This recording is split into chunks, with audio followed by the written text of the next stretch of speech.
Booth led boldly with his big bass drum. Are you washed in the blood of the Lamb? Sound familiar? Well, it's a pretty well-known hymn. We'll talk more about it.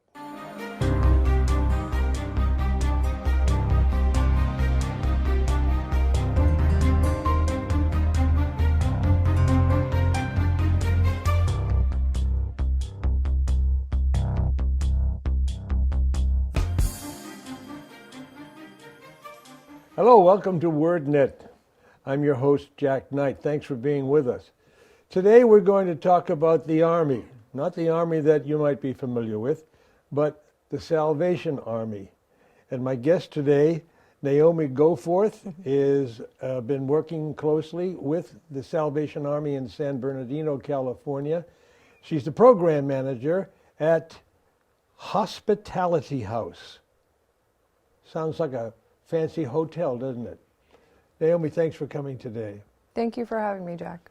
Now, you're not actually in the Salvation Army, but you're working there on staff. Yes, I am. How is it that you and Salvation Army came together? In 2010, I was actually a single female who came to the Salvation Army in need of shelter. And the first experience I had with them was an open door with a staff member wrapping their arms around me, giving me a hug, not asking questions, but showing me unconditional love. And that is a hallmark of the Salvation Army. It is. A lot of people think that the Salvation Army is that place where you go with, you give them your old furniture and they sell it, and then who knows what after that. And at Christmas time, this guy used to be dressed up in a Santa suit, is ringing the bell collecting money. Yes. And I think I can recall Salvation Army with a quintet or a sextet, brass and drums, evangelizing on street corners and things like that. Mm-hmm. Tell us how that came about, the birth of the Salvation Army. In 1865, William Booth and his wife, Catherine, began the Salvation Army. William Booth was formerly a Methodist pastor, and they initially formed as the Christian Mission, and then the name transformed to a volunteer army, but they saw it fit to name it the Salvation Army because it is an army of individuals fighting for the salvation of the world. That's great. They started in London. When did they come to the U.S.? I'm not entirely sure of the year that they came to the United States. I have been looking up some things about the Army, and I find out that the Army, Salvation Army, is structured very much like the Army that we're familiar with. Yes, it is. And you don't wear the uniform, you have your Salvation Army patch. I was interested to hear that you were actually, let's say, a client. How did that work out? When I initially came to the Salvation Army, that's what so I was a client. I lived at the shelter just a little over 2 months, and during that time I was able to get back on my feet and I gained employment. I was a personal trainer in Rancho Cucamonga, taking the bus back and forth from San Bernardino to Rancho every day. And at one point I realized that being a personal trainer was a wonderful job. I was treating the physical man, but I wanted more than that. And I wanted to be a part of the work of reaching individuals, not only physically, but the entire man, spiritually, mentally, emotionally as well. And I really had no idea what that looked like or how I would do that. The pastors or the majors at the time encouraged me to apply to work at their summer camp, and I applied to work there as a junior camp counselor. It was called a ranch hand coordinator. The camp was called Wildwood Ranch, and by God's grace only, I was hired to be a ranch hand coordinator, and I was responsible for leading and developing those young leaders into counselors. And this, I'm sure, helped you, that kind of experience helped you to do what you're doing right now. It really did. I had always been someone who had a relationship with the Lord throughout my life. I had more of a check-in-the-box type of relationship, though. I didn't understand fully what a relationship with God looked like until I came to the Salvation Army, until they allowed me to participate in discipleship and meet with the pastors one-on-one and gain that understanding. And that understanding transferred over into my professional life, which transferred into a life change where my life became service oriented with faith versus service oriented with just the physical man. I think I went roundabout with my answer. No, that's quite all right. You covered the whole thing. That's amazing. People that we meet here particularly are doing terrific work. Now, you've worked yourself to a position of management in the program. Tell me about Hospitality House. The Hospitality House started initially as a shelter. It was a 90-day emergency shelter. But prior to it being located on 10th Street in San Bernardino, there was actually a shelter on Kingman Street. And then there was also an opportunity for individuals to seek emergency shelter and sleep on the church floor on 5th Street. So the Hospitality House was really the culmination of all of those services to provide an actual structured program of shelter to people in need within the San Bernardino community. The shelter today is a 90-day emergency shelter, and we also offer 6 months of transitional housing after that. So if someone can be successfully and stably housed within 30 days and work on addressing their barriers, that's what we prefer, because then they're back in society, they're back to their family, they're back to their normal function, and hopefully they won't return because they'll be stable. However, sometimes people need more time. Sometimes they need up to 90 days, and maybe during that time they've attained housing, but they're waiting to move in. Maybe they've attained their employment, but they need a little bit more time. So they can go into our transitional phase where they have some more time, but it's a little bit more hands-off and independent, preparing them to move. Who are your clients specifically? Families, individuals, people recovery, children? So the short answer would be all of the above. We have a very diverse client base. We do serve families, but that family is not just sometimes mom and dad with children. Sometimes it is mom and grandma with children. We see a lot of our families are actually cohabitating. Maybe grandma is the child care provider for mom who works full time, so that the family dynamic can thrive and do well. So we want to keep that intact when they come into our shelter, and we do accommodate for that. We also have a lot of single fathers as well. There aren't many places for single fathers to take their children and be sheltered and get the assistance that they need. So we've actually seen a large increase in single fathers within our facility, and we also provide shelter to single women as well. And do you have a program specifically for people recovering from drug and alcohol abuse? We do. That is not within our facility. That would be our adult rehabilitation center, and within San Bernardino, that's located off of Doolittle Street. And the program there is for single men, and they're able to go there and complete their treatment within 6 months. And we also have some programs for single women as well, as close as Anaheim and Pasadena and San Diego, but it is for single men or women. So within our facility, we do work with individuals who are in recovery to gain the tools necessary and to attain that substance-free lifestyle with collaborations in other community organizations. Now, how many children would be in the facility at, say, one time? That's actually one of my favorite things to share, because we call them the short people. They outnumber us big people. Right. And we, at any time, we can have up to 50 children, if not 55 is usually the largest number of children that I've seen within our facility, but usually we have many more children than we do adults. What would be the largest number in a family of children? In recent years, we've had a family of 8. Wow. And as you can imagine, finding space for a family of 8 when you're homeless can be very difficult. A single woman could maybe find a couch to sleep on or somewhere to go, or maybe even a mother with one child could find somewhere to go, but a family of 8 staying in their car or even paying for a hotel room, when sometimes hotels say you have to have this number of people in the room or you're at your max capacity, they call us and we accommodate. For you, having been a client and then a volunteer, now a person on staff, Mm-hmm. How has that affected your relationship with God, your relationship with your family, with other people in your circle of friends?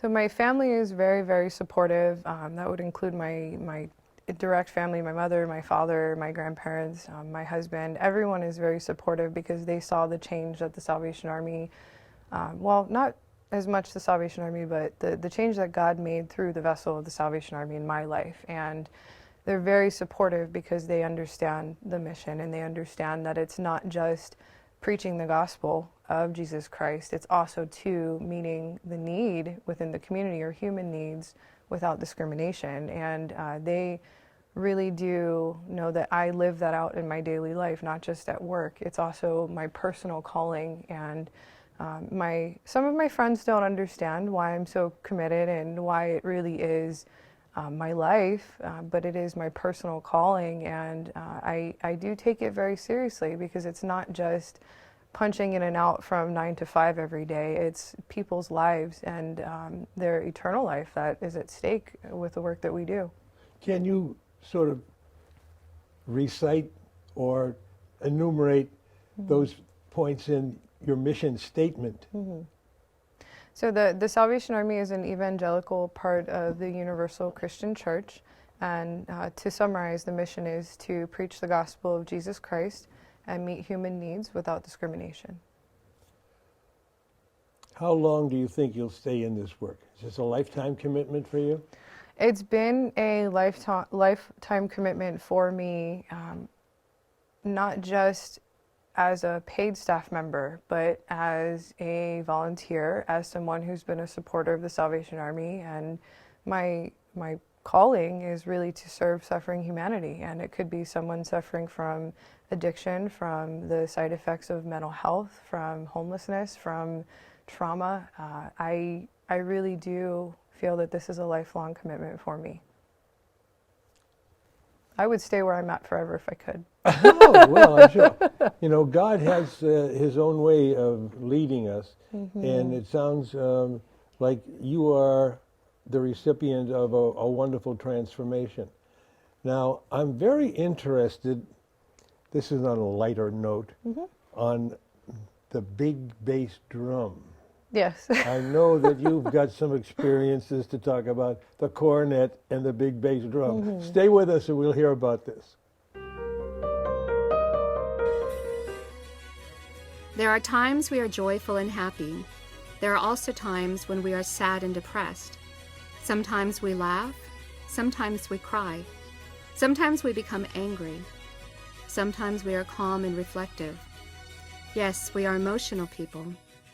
Often we express our emotions loud and clear, but sometimes we suppress and keep them to ourselves. Our wounded emotions need to be healed to enable us to live normally. We want to offer you a book written by Father Martin Padovani, SVD. It is called Healing Wounded Emotions. Father Martin is a marriage counselor, and this book is the result of his many years of experience. Some of the topics he deals with in this book are anger, anger with other people, anger with ourselves, and even anger with God. But what about forgiveness? Forgiveness of someone that has hurt us, and even forgiveness of ourselves. Then there is the emotion of depression. We know that today there are many who are living with the shadow of depression, and they do not know how to get out of it. Father Martin gives practical solutions to deal with our wounded emotions. So get your copy today. Surely you will be doing yourself a favor. Or maybe you know someone who needs a copy. Call the number on the screen or email us. You can also get it through our website. Know your emotions and live them to the full. This book will surely give you the peace that you were looking for. Thanks for staying with us. We're back again with our guest, Naomi Goforth, who is a civilian member of the Salvation Army work done here in San Bernardino, California. One of the things that struck me as we were talking about working with children who must be traumatized by being homeless or having single parent and that kind of stuff, and yet there's one thing about kids that you really enjoy. You Yes. told me about it and it tickled me so much. Just tell me. I was just sharing that the children, they are so excited to see us, and they really become a part of our family. We all have our own families, and they become a part of ours. And they sometimes, we walk in the facility and they come barreling down the hallway, and you kind of have to brace, and they give you those knee hugs. They just wrap themselves around you and they hug you, and it's a joy, you know. Sometimes the days can get daunting and tiring, or even just you know, we're like, God, give us the strength. And those kids come and they inspire us to continue on. I'm familiar with that. I play Santa Claus almost Oh. every year. And I walk into a gymnasium, an auditorium, and kids have just done their Christmas show or something, and they see Santa, and it's like a mad rush for free money. It's just the greatest. And I really get it. Kids are just so special. They are. They have so much to live for, and especially when they are being taken care of in tough times. I want to talk about the things that you do that we might not be familiar with. You have a food pantry. Yeah, so our Core and Community Center, it's the San Bernardino Citadel Core, it's located in Highland. They actually offer a food pantry. It is one time a week right now, but they have many different services. They have a social service aspect to them. They also have the ministry aspect and church services on Sunday, Bible studies throughout the week, and kids programs. So we are multifaceted. It's not just our program at the Hospitality House. It's the Core and Community Center, and also the men's program off of Spruce Street, which is it's essentially the next step after they've completed the Adult Rehabilitation Center, which we talked about earlier. They can go there to stay for some guided sober living care as well. You have a church, actual church, Yes. and services are held when? They're held on Sunday. Church is at 11 o'clock on Sundays. And how many people in the congregation in this area? Well, I went last Sunday, and I would say that there were over 70 people. I don't know how many attend regularly, but just off the top of my head with last Sunday, I would say about 70 people. I attended a meeting in concert, maybe in Pasadena, somewhere close to Los Angeles. And at the end of the meeting, the major or the pastor who was in charge of the event, which was a reenactment of the Blood of the Lamb poetry and so forth. And at the end of this event, a high-ranking soldier in the Army Yes. spoke to the audience. He said, if you are troubled, if you have a problem, if you want to have a closer relationship with Jesus, come on down.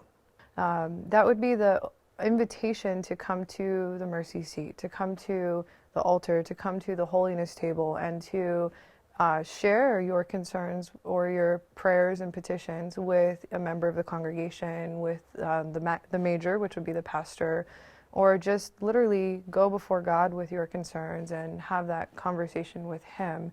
And maybe it's a recommitment, maybe it's a struggle that you're going through. I was interested to learn that with such a preponderance of children in Heartbreak House, they have to go to school. Yes, they They do. have to go to preschool, maybe they're going to high school, and you provide tutoring. Yes. The San Bernardino Unified School District, and then also two San Bernardino City Schools, are a wonderful partnership for us at the Hospitality House. They actually provide tutoring 3 nights a week for our children in-house. So that is a space for the kids to literally just go and focus on their education. And many times the education kind of becomes on the back burner because survival or the things that are going on in the household take the forefront. But the tutoring, there's a sign on the tutoring door, it says no parents allowed, and some parents don't like it, but it really just indicates that barrier from the beginning, that this is for the kids and that education is so important for them. And without that relationship with city schools and the superintendent's office, I don't know where we would be, because they support us through Christmas, they support us during the summer, they make sure our children get shoes and backpacks, and they even took us to Knott's Berry Farm last year so the kids could just be kids. And They're at the table with our kids for their IEP meetings and IEP. Individualized education plans for our children that may have behavioral problems, or maybe they're just going through something and traditional school settings aren't meeting their needs. So the school district advocates, as well as we advocate for them to get what they need so that they can be successful. So there's specialized programs for children in need of emotional help and so forth. There must be a singular, and I use singular, that word, difference between problems of single mothers and single fathers. How does this program differentiate between the needs for both? So a lot of our single fathers have actually been men who have completed the Adult Rehabilitation Center, meaning they've gone through the process of gaining the tools and skills necessary to be successful in their recovery. But then you add children into that, and sometimes the fathers have not been parenting on their own. Sometimes it had been the father and the mother in the picture, but maybe the mother is now having their own treatment for substance use, and the father has taken over the role as the primary caregiver. And sometimes the father is actually the only one in the picture, and maybe the grandparents had provided for the children while the father had gotten the treatment they needed. And we really come alongside our fathers to make sure that they gain the parenting skills that they need. Some of the other mothers in the house come alongside them and show them what it means to be nurturing and to do things a little differently, maybe than they are used to. Fathers who have successful experiences in the program now need a job. Yes, they do. How does the Army help with that? So we have some local employment resources that are willing to take a chance on our clients. Many of them have a lot of experience or even education under their belt. However, life experiences, maybe they have a criminal background, or maybe they were in rehab, or maybe they have some things that may not look as favorable to an employer, but a lot of local employers will take a chance on our men and our women and give them an opportunity. But we also work with places like EDD, and we refer our clients there to Employment Development Department. Yes, so they can get their resumes created and really walk down the path that's most appropriate for them, because sometimes we can just get a job and it has a paycheck, but maybe it's not best suited for us, and then we're not set up for success. So we really want to make sure that they're set up for success in their career. Okay, so now I've had some parenting experience and training. I have got myself a job, but where am I going to live? And that's the reason why most of our people end up there, right? They have nowhere to live. You know, there's so many reasons why people become homeless, but housing is, of course, a huge issue. Employment, stable income, disconnection. I mean, there's so many different things. But with housing, if you don't have someone who's willing to take a chance on you and give you a place to live and continue to use the skills that you've gained in a program such as ours or in the Adult Rehabilitation Center, then you're almost forced to move to a hotel or somewhere like that. And we have a very high success rate, and we've been very fortunate with landlords in recent years who have been just wonderful and giving our clients an opportunity. And we advocate for them. We'll write letters of recommendation and let them know the various benchmarks that they've completed during their stay with us. And most of the time, people are willing to take an opportunity and extend that grace to our clients. That's terrific. So now I have gotten some parenting skills. I have got a job. I've got some housing, albeit temporary. Do I go back and pay it forward or give back to the Army? You find cases of stuff like that? It's so interesting you asked that, because we have clients that live with us right now and they're like, I can't wait to leave so I can come back and volunteer and, you know, just give back. And many do come back and volunteer. They'll come back, and we have a client right now. She's a single mom, or a former client, I should say. She's a single mother. She works 2 jobs, and you know, she had these high hopes of coming back all of these hours, but you know what? we understand that her schedule is so strained. She makes it at least once a month, and she comes in, she washes dishes, she'll do anything just to be there, to be able to give back. And some of our former residents come back and they'll mentor current clients. Some will come and share a testimony at our house meetings. Some So will. there's feedback that comes back. Yeah, they want to, and we encourage it, because that living, walking testimony is something that gives someone who may not have hope to be able to continue forward and say, hey, that person did it, maybe I can too. There are times we are joyful and happy. There are also times when we are sad and depressed. Sometimes we laugh, sometimes we cry. Sometimes we become angry. Sometimes we are calm and reflective. Yes, we are emotional people. Often we express our emotions loud and clear, but sometimes we suppress and keep them to ourselves. Our wounded emotions need to be healed to enable us to live normally. We want to offer you a book written by Father Martin Padovani, SVD. It is called Healing Wounded Emotions. Father Martin is a marriage counselor, and this book is the result of his many years of experience. Some of the topics he deals with in this book are anger with other people, anger with ourselves, and even anger with God. But what about forgiveness?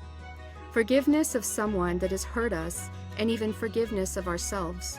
Then there is the emotion of depression. We know that today there are many who are living with the shadow of depression, and they do not know how to get out of it. Father Martin gives practical solutions to deal with our wounded emotions.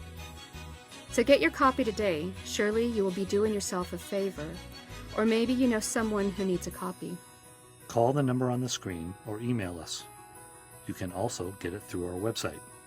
Know your emotions and live them to the full. This book will surely give you the peace that you are looking for. The Salvation Army has been doing its good work since the Civil War. And they continue to do it every day, not being flamboyant about it, but they're out there. They need your help. Certainly they'll be available to you if you need help. So I'd like to say a prayer. I want to thank our audience here in the studio today, and again with Naomi being with us and being so insightful, and also to those people out there who feel the need. You can find help with the Army.